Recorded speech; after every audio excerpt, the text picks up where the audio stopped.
is an important thing. Having that vision, thinking about that vision, creating that vision.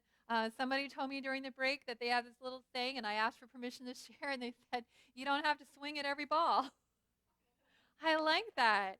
You know, a real good, true ball player, they don't swing at every ball that's thrown to them, do they? What are they looking for? They're looking for the one, aren't they? They're looking for the one that's going to sail right out into the stands, over the fence, whatever, so that they can get a home run. And we need to do the same thing. It's kind of what we talked about in our first session is we need to look for those pitches that God pitches towards us and recognize the difference of what's being pitched at us and knowing the ones that are going to hit a home run to what God created us to be. And so in this session, we're going to talk about what to say no, or what is the title of it? Yeah, what are you saying no to? Now, when I titled it this, I thought, a lot of people are going to think that I'm going to get up here and talk about how to say no. Have you heard people talk about that? Well, you just got to say no. You need to say no. And then they get the people to practice with them. Okay, everybody on 3, let's say no. I am one of those rebellious people. When everybody says, repeat along with me, I just go, yeah. I don't know what it is about me. I guess it's that sinful nature in me. I have a problem with people telling me to do something unless I understand why I'm supposed to do it. You're up front. You got the mic. You say it. Everybody can hear it. Why do I have to say it? But I recognize that there are reasons for it and everything. But that's not what I want to talk about. I don't want to talk to you about teaching you how to say no. I want you to know that it's healthy to say no and that it's important to be able to say no. But I want you to know that you are saying no to stuff every single day. Because every time you say yes to something, you are saying no to something else. That's the bottom line of this talk, so you just got to get that. Every time you say yes to something, you are saying no to something. When I say yes to a project at work that's going to require extra hours, I am saying no to being home with my family for dinner. When I said yes to coming here this week and flying in on Friday and going home tonight, I will get home tonight. By the time I get to my house, it'll be about 12:30 my time. It'll be about 11:30 your time. It kind of all gets messed up in a way. But it'll be late at night. My guys will all be in bed. And so when I said yes to coming here, I said no to a lot of other things. I said no to being home with my husband for a weekend. I said no to cleaning my house on Fridays because that's usually the day I clean house. I said no to going and being a part of my home church. They forget that it's my home church because they don't see me that often because of the things I say yes to. But every time I say yes to a commitment that takes me away from my church, I am saying no to being a part of that church family. Do you see what I'm saying? When I said yes to being here this weekend, I said no to sleeping in on Sunday morning and reading the Sunday paper. That's one of my pleasures that I like to do when I'm at home on Sundays. And for me, sleeping in is like 7 o'clock, but still I get to sleep to 7 o'clock. I don't have to get up and go anywhere. I can stay in my PJs. I can get the Sunday paper. I can make myself a cup of tea and read the paper, read whatever part of the paper I want. And sometimes just having that freedom to be able to choose, and even though I may get up and do laundry and all kinds of other stuff, to have that quiet. But every time that you say yes to something, you are saying no to something else. So what are you saying no to? I want you to think about your life right now and all the things that you say yes to. What are you saying no to? Who are you saying no to? There's a lot of different factors in what we say yes to. When you said yes to coming here today, there were things that you said no to. For some of you, it meant that you had to get up really early in the morning to get here, so that meant you said no to getting that extra sleep. It means for some of you with small children that you said no to having a day with your children today. But what did you say yes to?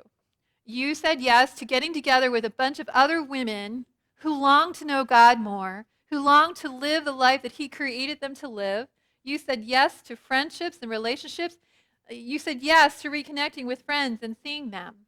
And so in every decision we make, we don't really think about it so much, but in every decision that you make with your schedule, you are saying yes to something, but you are saying no to something. And so you have to decide that I'm going to be the one to choose based on my priorities, based on the things that are important to me and who God has called me to be. I'm going to be responsible for what I say yes or no to. Now, there's a lot of reasons that we say yes to things. And I have to say that God has really grown me, because there was a time in my life that anything that they needed done in church, I said yes to. And I was a stay-at-home mom, and sometimes when you're a stay-at-home mom, and I was a stay-at-home mom for 14 years, people think, well, you're home, you're not doing anything. Anybody relate to that? And so you can watch the extra kids, you can run this errand, you can take this project on at the school or at the church, because you're not doing anything else. But when I chose to be a stay-at-home mom, what I was saying no to was my career, and I was an office manager at that point for Comcast. I could have grown in that industry. I could have moved up through the ranks. I was well respected. I'm a hard worker. I learned very quickly. I could have had a career with Comcast and made good money, but I said no. I said what's important to me are my children. They're on my priority list, and I am going to be a mom. And I know that for a lot of people today, that maybe they don't have the same financial ability to say, but we made other decisions. We said what's important to us is that Tammy stays home with our boys. And so we said no to a high mortgage payment. And we bought a little tiny house. I'm kidding. It was tiny. I'm not kidding. It had a living room, a kitchen, 2 bedrooms, and a bathroom the size of a closet. I'm not kidding. When you walk into the bathroom, it's still in our house. If when you walk into that bathroom, you have about this much space between the corner of the wall and the corner of the sink. Had no bathtub. It only had a shower. And that meant that when my boys were little, I got a Rubbermaid tub and put it in a shower to give them baths in, because we didn't have a bathtub. But it was important to me, it was important to my husband, that we say yes to me being home, which meant we had to say no to a lot of other things. Do you see what I'm saying here? Every decision that you make, whether you think about it or not, causes you to say yes or no to stuff. And the clue is that you need to start thinking about what you're saying. What am I saying yes to? What am I saying no to? When we decided to send the boys on to Christian high school, they were in Christian school all the way through, but when they got to high school, the tuition rose. And so I needed to go back to work. And so I decided that I would find a job, and I didn't really care what it was. I'm that type of person that I'm not about position or anything like that. I'm about doing what I need to do for my family. That's my priority, not the job title. And so I started looking for a job that would allow me to take my boys to school, because remember, I don't get busing, drop them off, go to work, go back and pick them up, go cheer at cross-country meets. And I'm telling you, cheering at cross-country meets is different than cheering at a soccer game. When you're at a soccer game or a baseball game, you're sitting in a seat and you're going, yay, great job. When you're a cross-country mom, you go out and you learn every cross-country course at every school, and you know exactly where you need to be, and you run.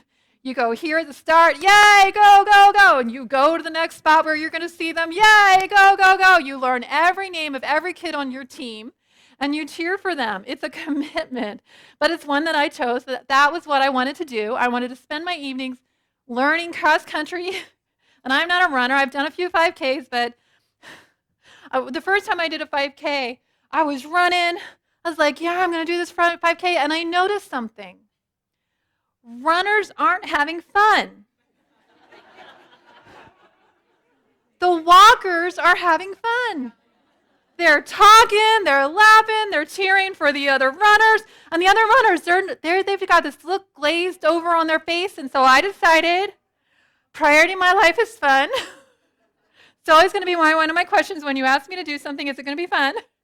And so I decided I'd be a walker. But anyway, priority for my kids, I was going to learn all these courses. I was going to be a part of the cross-country booster club, whatever it took. And so what are you saying yes and no to? So I took this job at a local church, a Methodist church, as their secretary, and worked so that I could still be there. My kids never really realized, they knew I had a job, but it never really dawned on them that I was working, because nothing in their life changed, because that was the priority of my life. It has meant that we've said no to a lot of things. If you come to my house, even today, we have said no to buying a lot of furniture. The bedroom set that's in my bedroom was my parents' bedroom set in one of their bedrooms. It wasn't their master bedroom, but it was the bed and the dressers. pieces of it. It's not perfect. I forget what the thing was when my parents got married. They got married, 50 some years ago. They gave it to us when we had a house. They gave us this furniture. So much of our furniture is hand-me-down given furniture. We've been married for 30 years. But saying yes to saving for furniture has never been a priority. In fact, one time I sold a story to Women of Spirit magazine. It was a Christian women's magazine that was around for a few years about a sofa.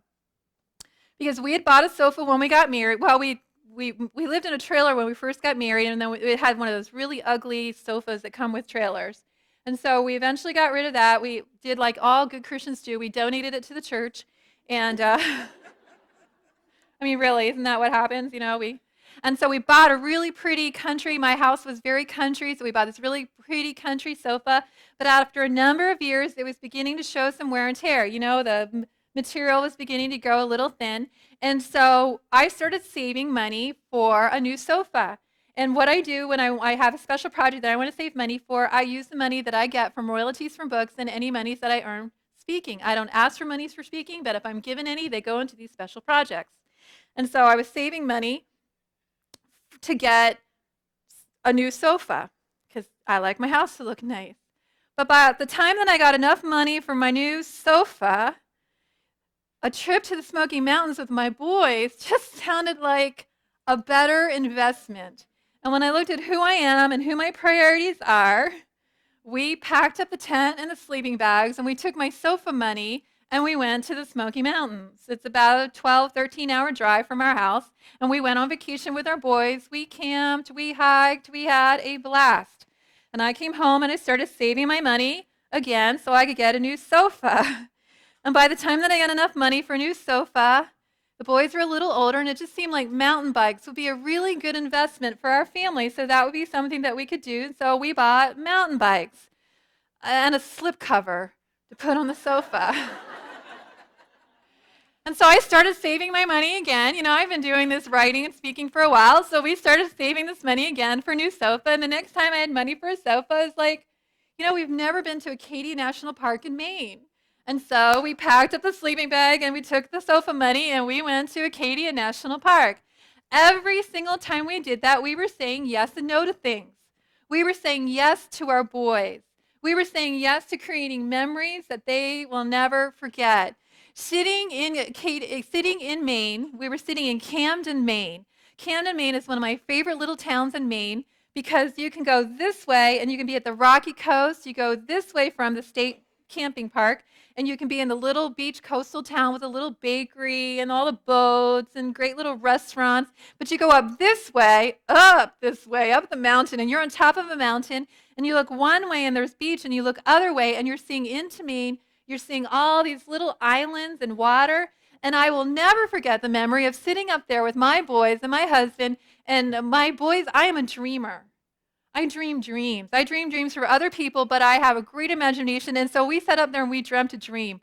We dreamt what it would be like. We imagined what it would be like if we bought one of those islands and lived on one of those islands. We talked about it. My husband's just sitting there going, we're never going to do that. We go, oh, well, we know that. I'll never forget those memories. I could have had a new sofa. Do you see what I'm saying? And we make those kind of decisions every single day. What are you saying yes to? It causes you to say no to something else. You can take control and say no to stuff so that you're saying yes to something else. I said no to a new sofa. Now, I will tell you that since then, and since I went to work more and the boys are no longer in school, before my husband went back to school, because he's a student now, we did buy new living room furniture. We didn't buy expensive furniture. We bought stuff that's comfortable and oversized so that people can come in and they can just enjoy. My mom handed down her dining room set because eventually what we would do is we would refinance our mortgage. We would have to borrow more money than we owed, but it was going to cost us less mortgage payment and be paid off in a less amount of time. And we took that extra cash and we built a second story on our home. I believe with all my heart, God blesses. We chose a small house for a reason, so I could stay home with my boys. God blessed that decision, and he doubled the size of the home that we bought. We now have a 3-bedroom house with a bathroom that's as big as what was the boys' bedroom downstairs. That bedroom is now my office, and our bedroom is now the dining room. My mom had this beautiful dining room set that my father bought for her. The chairs alone cost $139 a piece. And so my dad was buying them one by one as we married. He'd buy another one so there would be a chair for that person to sit on. So there are 11 chairs to this dining room set because not everybody was married by that time. I had 4 brothers. I have 3 living brothers now, and they're all married now, but not everybody has a chair at the table because not everybody got married in time. And so I have that dining room set. Mom donated it to me and said, you keep it for me until I have a house big enough for it. And she has done nothing but downsize ever since. And so really, in essence, I've already inherited the dining room set. God blesses those decisions. I can tell you that choosing not to work and stay at home, when I said no to working and having that extra money and being able to pay for vacations and clothes and stuff like that, God blessed. There were friends who had boys that were older than mine that bought clothes that I would never have bought. You know, I would have gone to Kmart. They were going to name brand stores, and they were giving me hand-me-downs. We won tickets to go to Sight and Sound, this amazing Christian theater. We had friends that were pastors that church members would give them a beach house at New Jersey shore in this little town called Avalon, and they would invite us to come down and share part of their vacation with them. Eventually, I mean, it's not all bad. I mean, eventually we would get a little bit more money and have a few less bills, and we paid for our own stuff. But God blessed. We said yes to our family, and we said no to other things. And so it's what you choose to do. Right now, I am choosing to say yes to working full-time for the Pennsylvania Conference. And when you work for ministry, full-time is a lot of hours. It's a lot of weekends. It's a lot of hours. And there have definitely been days where I haven't even had 2 days off in a row. Now, that may not mean that I'm working 10 hours every single day. Our days are usually 10 hours. But I'm working every single day with maybe 1 day off here or 1 day off there, because when you're in church work, churches are open on the weekend. And so you do your work during the week, and then you go be with the churches on the weekend. Beginning in April, the second weekend of April, I will have every single weekend booked, and I typically try hard not to do this, but this year I made a different priority and a different decision. In the past, I would only take 2 speaking appointments a month, but I made a different decision this year. I will have every weekend from the second weekend of April all the way through until the third weekend of June is completely booked for me. So I can't take on anything else. And there's a reason for it. And so I get to plan my busyness. Do you know what I'm saying? And that does mean that I've said no to being in my home church, but we have started a small group, a home church. We think that it's going to turn into a church, but we've started a small group that we're working that way towards. And so I've said yes to that. And so it's not so hard to say no to the other. But every decision you make, you're saying yes or no to. And you think, well, I'm just saying yes. Why are you saying yes? That's where I got sidetracked. I was standing over here and I said, okay. So, see, I told you, God knows that I do that. So he brings it back to me in my head. But there are reasons why we say yes to things. Maybe we say yes to things because we want to be involved. We want to be a part of the in-group. Do you know what I'm saying? Well, I want to be a part of them. They look like they have fun. They're great people. I want to say yes because I want to be a part of them. I know that for me, being involved in women's ministries in the very beginning, I never thought that God would call me to be women's ministries. I mean, look at my life. I grew up in a home of all men. I had 4 brothers. My 4th brother, I am the oldest. He was born by the time I was 4.5 years old. Our home was all male. Dinner was engines and cars. If I wanted to talk, I had to raise my hand. Excuse me, could someone pass me the mashed potatoes, please? Because that's what they talked about. And I have to say, I consumed none of it. I know what color cars are. When my youngest son got really into cars, I began noticing a few more things about cars. I can pick out a Mustang almost immediately. One time he went with me on a trip. I was speaking at a summer camp for their leadership week, and when I went to rent a car, I rented a Mustang. I figured, here's this middle-aged woman going in to speak to a bunch of teenagers. The boys are just going to be like, shh. So if I drive a hot car, they're going to be like, woo, let's listen to her. She drives a Mustang. And just having a really handsome young man with me, all the girls are going to pay attention to one of us at least. Because I'm a girly girl, and so growing up, I was a girly girl. I care about shoes and dresses and clothes and, that kind of stuff. But then again, with my budget, I have to say, do I want to buy 250 pairs of shoes? Or even if you get them all on sale? Or do I want to put a young lady from the housing project behind my church through Christian education? How do I want to spend my money? And I'm willing for my budget to be tight to pay for this little girl to go to our church school because I want her to know that there's a different future for her than being a single mom with 11 kids. I want something more for her. God has given me a heart for her, and I'm willing to say no to going out to lunch so I can say yes to that. Do you see what I'm saying? I mean, it's a pretty simple concept. Everything that you say yes to, you're saying no to something else. And so it empowers you to say no because you look at your priorities, you look at your vision, you look at who you are, and you say, no, that's just not what I'm about. It's a healthy and a reasonable thing. People actually will respect you. And here's a little secret. When you say yes to something that God has not called you to do, you've prevented the person he has called from doing it. When you say yes for whatever reason, and we say yes for a lot of things. I have said yes because I wanted to be a part of the in crowd. I have said yes because I wanted to feel more value. I said yes because I wanted a sense of purpose. I have said yes because that's what you do, isn't it? If the nominating committee from your church calls you and asks you to serve in a certain position, you say yes, right? And I have said yes for a lot of wrong reasons. I have allowed what I do to in the past, I've allowed a lot of what I do to get in the way and become where I found my value. And as churches, oftentimes we feed into that because we applaud the people that are always hardworking and doing a lot of stuff. Wow, great job. I don't know how you do it all. Just great job. And the person is feeling tired and exhausted and not wanting to do it all, but they're getting a sense of accomplishment and pride, and that's not the right reason. If you're not saying yes because God has put it in your heart to do, then you've said yes to the wrong thing. And whatever you're getting out of it will end. Because eventually people will go, here, do this too. I mean, there's a saying in church, if you want something done, ask a busy person. So we need to learn how to say yes and no to the right thing. So here's my 3-step thing. What do we do? How do we learn to say no to the right things? Number 1, pray and ask God. When someone asks you to do something, don't say yes or no right away. Say, give me time to pray. If you do not have time to pray about it, you do not have time to do it. Got that?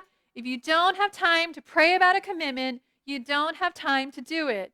If they ask you to be a part of the snow lift team, if you don't have time to pray about snow lift and the ministry of it, you don't have time to be a part of the team. So pray about it ahead of time and say, God, is this something that you want me to do? Number 2, look and see if it matches with your priorities and your vision and your mission. Does it line up with what God has called me to be? Does it line up with what God wants me to do with my life? And number 3, adjust your schedule. The reason we get so out of whack is because we take on things without letting anything go. We take on more and more responsibilities and we don't let go of other responsibilities. And so when you say yes to something, intentionally say no to something else. Well, if I'm going to be a part of Snow Lift this year, then I'm going to have to stop doing this. And it happens not just in big things, but little things. If I'm coming to Wisconsin to talk to the ladies, then I'm saying no to cleaning my house this week, and that's going to be okay with me. You've got to take something out of your schedule. When I went to coaches training out in California, the guy that was training us, all I can remember his name was Bob. Bob Logan, that was his name. Bob Logan said, every time you say yes to something, cut 3 other things out of your schedule so you have time. The trouble is we don't cut anything else. We just say, yes, I'll do that, and we just try to fit it in with everything else. So adjust your schedule. If it's important enough to take on, cut something else out. Because every time that you say yes to something, you're saying no to something else. I have read a really great book in the last couple of days. I guess last week. It took me a day or two to read it. I am a voracious reader. I love reading books. And I found this book, and it was titled Grace for the Good Girl. And I'm a good girl, and I need grace. And so I was really attracted by the title. It's by Emily P. Freeman. You'll hear me quote her twice today. This is the first quote. She said, and this is, sometimes we take on things because we feel guilt and shame if we don't. She says, "A shot of shame may get me through to lunch, but never through to my freedom." A shot of shame, a shot of guilt, a shot of a sense of responsibility, a shot of I should be doing this may get me through to lunch, but it will never get me through to my freedom. If you want to be living a life doing exactly what God has called you to do, saying yes and no, some of it may get you through to lunch, but it'll never get you through that unless you get that straight. Unless you say yes to the right things and recognize what you're saying no to, saying no to the right things so that you're saying yes to the right things. Let's pray. Gracious God, I want to thank you. I want to thank you again that you have a plan for us, and I want to ask you. I want to ask you that you will give us courage, that you will give us courage to truly look at things and say, if I say yes to this, what am I saying no to? Lord, help us never to say no to you or the things that are our priorities. Whether that's our families or our friends, our relationships, or whatever it is that you've put on our hearts, help us never to say no to them and always say yes to the right things. I pray that you will give us the wisdom and the clarity to see the difference. In Jesus' name, amen.